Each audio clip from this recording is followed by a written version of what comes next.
or good night for our FSAs around the world. Happy Diwali to our FSAs in India, and happy almost holidays to all our FSAs everywhere. Welcome to November Office Hour. I'm going to go ahead and jump right in. I do want to apologize in advance if my voice goes in and out. Feeling a little sicky, but we're going to be okay. All right, I'm going to share my screen now, and let's get started. Boom. All right, so remember, we are all on IRC right now, hashtag Firefox students. You can pre-submit questions in the Etherpad, and Etherpad is in the description of this office hour. So go ahead and click that and ask any questions. We'll get to that at the end of this office hour. Okay, so let's get started. November Office Hour, today we will be announcing our campaign challenge from November to January at the end, nearing the end, more like the middle. You were wondering what about the campaign challenge for Firefox for Windows 10? That is still ongoing, although if you're planning something for that in December, I would say don't. If you already planned something for that campaign in November, go ahead and go with it. Otherwise, check out this new campaign we're having. Definitely want you guys to participate in this.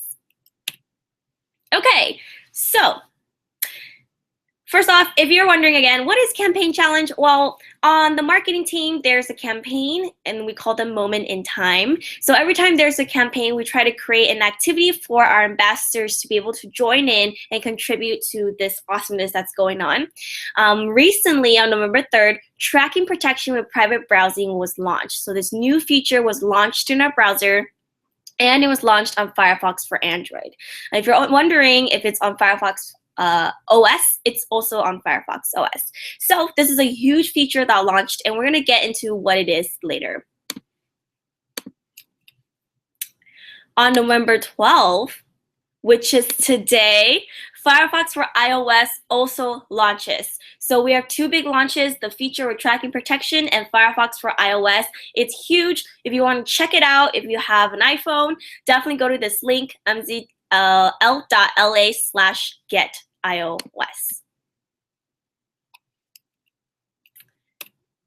Okay, so today's session, if you remember the title, it was what is tracking, how to teach protection.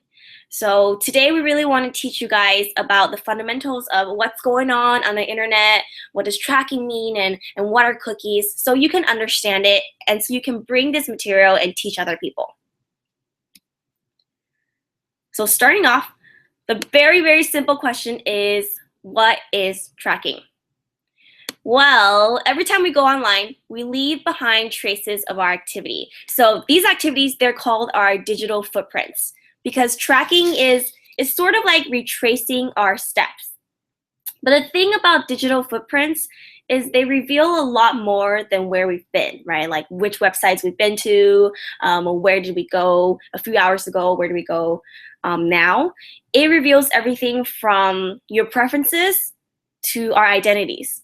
So things such as, what do you prefer to do on the web? What kind of stuff do you like to browse? What's your age range? What kind of things do you like? So these are all the things that encompass tracking. So really what tracking is, it's a collection of a person's browsing data across multiple sites. A lot of websites that we visit contain third parties such as data brokers, affiliate networks, and advertising networks who uses cookies and other data tracking methods to collect information about our browsing habits. And this is often done and pretty much done without our consent. So we don't really know this is all happening. Okay, but if you don't know what cookies are, here we're going to explain what cookies are. Cookies are a piece of data sent from a website and stored in the user's web browser. So let's say you go on a website, okay, and this website is about water. The website is going to store a cookie in your browser to say, hey, welcome to our website. We know you came now. So cookies are small data files that websites and third parties place on your computer to really remember your preferences or to track your activity, sometimes across multiple sites. Now, cookies are used for a variety of reasons, right? They are used for remembering your preferences on the site, to understand how you and other users are using the site, and other reasons. But there are cookies that manage the advertising you see on a website. And this happens when this cookie is set from a separate advertising delivery company. Okay, and this is called third-party cookies. That cookie can see where you saw the ad, if you clicked on an ad, where you are when you clicked it, and it records this data.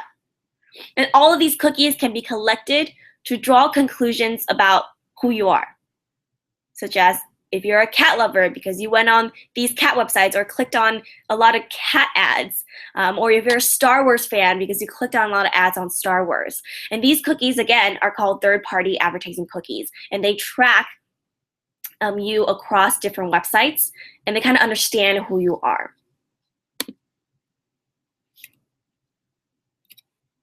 So this is an example. Your personal sensitive information, identity and passwords are very vulnerable to being tracked for different commercial purposes. But I do want to say right now that we're not saying advertising or ads are bad. You know, that's not what we're saying. Advertising is a core part of the web ecosystem. Like, we need ads, we really do. What we're saying here is ads have been bad actors, right? Where they're tracking people without their consent. Some companies are taking in your data and putting a price tag on it to sell to other companies so they can get a hold of who you are. And that's kind of scary. That's kind of creepy. And so ads are kind of being bad actors.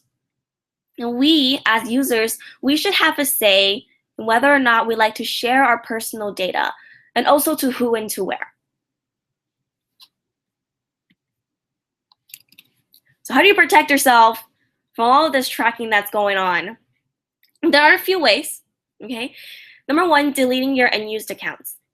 If you're like me, who loves signing up for random things, your information is probably stored in different parts of the web with different people. If you don't close these accounts, your data there might get sold when the service or app shuts down. So if you don't use something, make sure you close it and not just leave it there.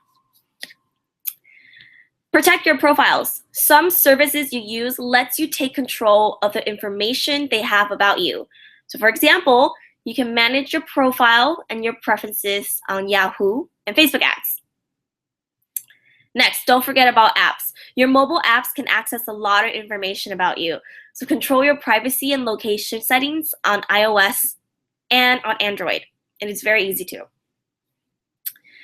Configure your browser. So your browser, whatever browser you're using, can also offer privacy features that are designed to give you control, such as private browsing or do not track.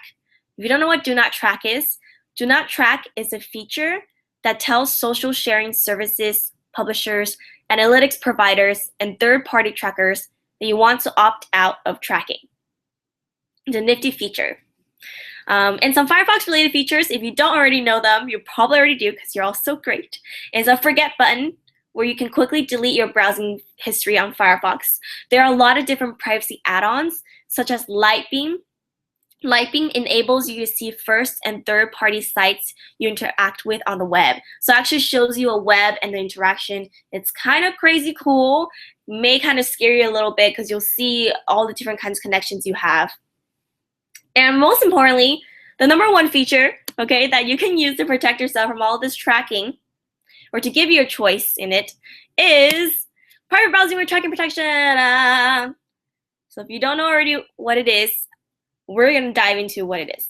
If you know what it is, we're going to teach you how to talk about it to other people. What is tracking protection? Our tracking protection feature actively blocks domains and sites that are known to track users. It blocks web elements that could record user behavior without their knowledge. Okay, things like social sharing buttons or analytics. And of course, it allows you to finally take control of your privacy online. So if you're online and you don't want to be tracked by all of these different domains sites, then you can turn this on. How do you use it? Well, tracking protection is enabled by default when you turn on private browsing mode.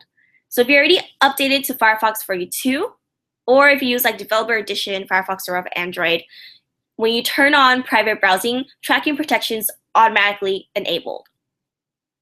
Okay, so just Turn on private browsing to turn on tracking protection. And if you're wondering, why is it not in the actual browser and it's only in private browsing mode? It's because we believe that people who use private browsing mode are already very conscious. Okay, so we're giving them an additional step to be even more conscious of their privacy and of their data online. Here we're gonna do a demo. Instead of actually demoing it on the browser, because you guys all have it, I'm gonna show you pictures of how it works. When you turn on private browsing, this is the page you land on. You'll see this new page right here that says tracking protection on. And you can click on the onboarding tour to see how it works. Once you click on it, you'll see these things pop up. It says, when the shield is visible, it means Firefox is actively blocking page elements that may track you. So you can see, all right, there's elements with a shield on it. Those are elements that are tracking you, and tracking protection is blocking it. Next, it says, want to make changes? So it's very, very easy to disable tracking protection for the website you're on. Again, here's about user choice and user control. You can turn it on, you can turn it off whenever you want. It's so simple for you to do so. Now, you're gonna see what it looks like when it's on and then when it's off. So when it's on and you go to a website such as CNN.com, and CNN is a news site. This is what it looks like when you go to a website with tracking protection on. You can see it's everything that you want to really see when you go to a news site, right? When you go to a news site, you want to see the news, the latest updates, you want to see the titles of each articles, the different sections to go to, and this is what it looks like. But let's say you don't have tracking protection turned on, and you want to turn it off. This is what it looks like. Without tracking protection on, you can see all the different elements that are potentially tracking you on, that are like, they're transparent and they're open and they're out in the open. And you can see the drastic difference between when tracking protection is turned on and when tracking protection is turned off. There's a magical moment when you actually play with this feature that you're like, oh my gosh, what a huge difference. Okay. All right. So, some things to note. When you start demoing this feature or start talking about this feature to other people, a lot of people may ask you these questions, or they may not. It depends on the type of people that you're talking with. So one question might be, how are publishers, websites meant to function without advertising revenue? What will Mozilla have them do? Well, our answer is we believe in responsible and respectful advertising, right? We're not saying advertising is bad at all, but we're saying it's been really bad actors. So if advertisers are respectful and they advance ad design to respect users' privacy while still delivering the results for advertisers, then ads increased sales will go hand in hand, right? So we need more respectful advertising. The next question is, why does Mozilla block tracking but also use it on your own websites? So yes, we use third-party services to understand how we can improve our websites. But as always, we tell our users we do this, and we offer you control so that you can turn it off if you feel uncomfortable with it. We're all about choice here and offer you the option of being able to turn this off. Okay, now, let's say you are viewing this right now, you're an ambassador and you think this is the coolest feature ever and you really want to explain it to other people. How do you make it a lot more simple, right? So here's an example. When you're minding your own business, happily surfing the web, you're often knowingly sharing information about yourself. Just beneath the surface, third-party trackers gather, store, and sell information they learn about you. Firefox new private browsing with tracking protection gives you control over the data you share by stopping third-party trackers from following you online. So keep personal data to yourself, browse privately for real, only in Firefox. So this is an example of a way that you can easily explain this feature to students or to someone who aren't as technical as you guys are, right, and who's just trying to understand what's going on. So yay! If you're like me, this feature is super, super exciting. It's very exciting. It gives users a choice to finally say, hey, I don't want to be tracked. I want to turn this on. I want to use it. It's a very cool option. Anyway, and some very fast talking points about tracking protection. It keeps third-party trackers out of business, outsmart the trackers, take a break from big data, all of these different phrases that you can use to talk about this feature to other people. Now you're probably wondering, why do I need to know how to talk about this feature to other people? Well, because it's part of our next campaign challenge. Our new campaign challenge is called Take Back the Web. And again, if you're wondering, what about Firefox for Windows 10? That is still ongoing, all right? But you have a choice in doing this campaign instead as well. And we're actually going to do a report of how the overall Firefox for Windows 10 went for the ambassadors in our next office hour. Okay? So, all right, ready for this campaign challenge? It's going to be really exciting. The theme of this campaign challenge, user control. Okay? We're telling people you have the power to take control of your web experience, to take back the web, and we're here to help. We Firefox ambassadors, we are here to help. The goals of this campaign, obviously, is the usage of this new feature, okay? But also the second part of this is acquisition for Firefox for iOS, because it's just launched, and Firefox for Android.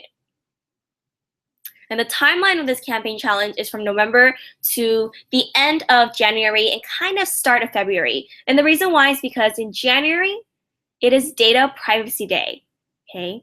And privacy is so important to us. So everything we do now will lead up to that big day in January in educating people around you in your community about difference in tracking, surveillance, and privacy. How? Okay, how is this campaign challenge going to work? It's different from other campaign challenges, such as like Foxia, where you just share images or you may take a selfie. This time, we're actually going to try to educate people, okay? Educate web users on how they can take control. But not just take control, but take control with Firefox, how Firefox products can help them do that. So you're actually going to go out there and educate people about this thing. You're doing impactful work. You're teaching things. So step one. Okay, step one of this campaign challenge. Number one is for you to learn about privacy and security on the web. Everything that I just taught you, learning about that, and there's a lot more. So really, part of this is challenging yourself to learn more about these different areas that maybe you aren't familiar with. I didn't know so much about all of this until I joined Mozilla and had to read about these things.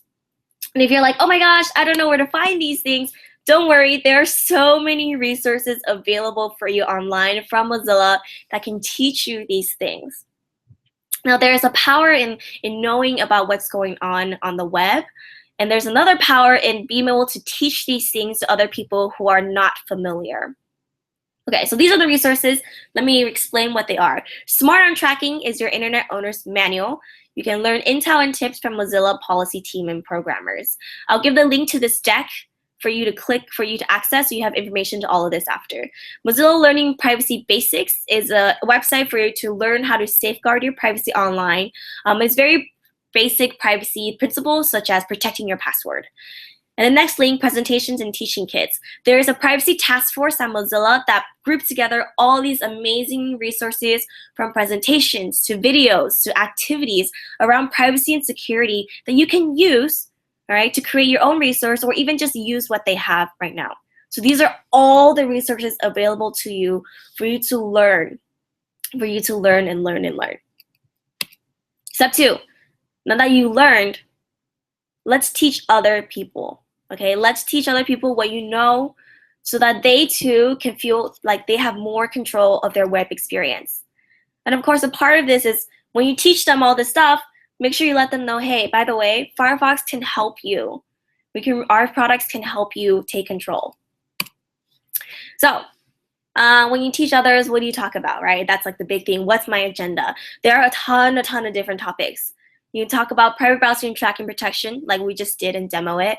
But first, of course, telling them about what is tracking and what are cookies. You can demo Firefox for Android with tracking protection because that does have it. Even Firefox OS have it. You can demo different privacy add-ons such as Lightbeam And you're going to see there's a ton of different other privacy add-ons available. You configure your privacy and security settings on Firefox. Teach people how to do that. How do they go into their browser and configure their settings? Teach people about password management, how they shouldn't have like very simple passwords like cat123, right? And there's so many things that you can teach people about privacy and security on the web. And why is this important? You're really helping people out. A lot of people don't know these things, right? They don't know that they're going on the website and just giving out all their personal information. They don't know why it's bad. They don't know how to stop it. So we're on a mission to really teach them these things. So agenda, right? You can host privacy and security workshops or include a session on it in your upcoming events. A lot of you guys, if you're hosting like web literacy events, you're hosting hackathons, or you're going out to elementary schools and teaching them how to code, those things, include a session in there about privacy and security. Just include a session in there, or you can host an entire workshop on it. I want you to remember, if you're hosting these privacy and security workshop to students who are developers, who have an engineering background, who already know about it, then it's not gonna have much impact, right? Like they already know about it. So go out of your way to teach other people, maybe business and marketing students, maybe art students, right, who are using the web just as much as you are, but who don't know these things. Go out of your college, go into your community, and teach people these things. And of course, if you're the type of person who, oh, I don't really want to host an event, no problem, write a blog post and share it with your friends. Right? Challenge yourself to learn about these things, and then challenge yourself even more to go out there and share your knowledge. And step 3 is super easy. There's all of these links to these different products and things. So here's the links to tracking protection page, mzl.la/FSATP, to download Firefox for Android /get Android, download Firefox for iOS /get iOS. So when you're hosting events, use these links, because if you use these links, it will link back to Firefox Student Ambassadors, and it will show that we're actually making an impact and helping here. Okay, and oh no, the link is kind of weird here, but our official events reporter, if you remember from last campaign challenge, we had a beta one. The official one is out, and this is the link. Sorry, it looks kind of weird like a Tetris. This is the link, mzl.la/FSA reporter. You can report everything from events related to campaign challenge, to club inaugurations, to other things that you are working on. And why would you want to do that? Because we can finally see all the different events you guys are doing, and we can share it much easier. And if you report it from this report, we're actually going to be selecting FSA and Club of the Month from the people who are submitting these things. Only have one representative from your school. Please submit it. If you have any questions on the events reporter, feel free to email us. Okay, and resources. This deck right here that I just went through, this is the link for it, FSA Take Back Web. The Smart on Tracking resource for you to learn about tracking is there. Resource for you to learn about privacy is there. And we're going to continuously add resources to this deck as it happens. The next office hour, we're going to teach you guys more things about privacy and cybersecurity and surveillance. And these are all very good information to learn. Okay, oh my gosh, I have like 2 minutes left. So I'm going to go check out what kind of questions we have first on IRC. Okay, first IRC question is from Quibbit. Can I still participate in Windows 10 campaign challenge? Yes, you can, but I would say do this one because this is the latest and greatest, right? So do this one instead. How do you enable tracking protection with normal Firefox browser? So again, you can't enable tracking protection with a normal Firefox browser. You enable it when you turn on private browsing. And why? Because we believe people who turn on private browsing, they are the ones who are more likely to want this extra step to stop the trackers. Okay. Now, I'm going to go to the Etherpad and see if there's any questions that were submitted live. Number 1 question. My question is, or my name is Franzos, sorry if I pronounced it out. Is Firefox OS concerned by tracking protection? So there is tracking protection on Firefox OS. Bing! The next question, how do I teach it to my French school computer science? Again, we just went over a whole teaching lesson, and there are more resources for you to read through to learn. Next question, how can we protect our browsing and downloading from ISPs? So I apologize, I cannot answer this question because I'm not exactly the privacy expert, but I will forward this question and get the answer for you. All right. And there's more questions that are more specific, like circuit changes identity. Can we bypass server restrictions from this feature? I will get a privacy expert to answer those questions for you on the Etherpad. All right, and next, my question is, how is new Firefox privacy feature different from do not track feature in Chrome? Okay, so we definitely don't want to discuss about other browsers, but letting you know, Firefox already has a do not track feature that you can turn on in the actual browser. This is an additional tracking protection feature that you can turn on in private browsing, and it stops third-party trackers. We are the only browser to have this feature. It's very, very exciting, and it's because we put our users at the forefront of our mission, and they're the ones we really, really value. Okay, so those are the questions. Woo! That was a great office hour session. Thank you so much for these questions. We'll see you guys next month in December. All of these links will be available for you to access, and you will get an email about all of this too in your newsletter. So expect that coming today or tomorrow. All right, bye, folks. Thank you for attending. Toodles. Toodles.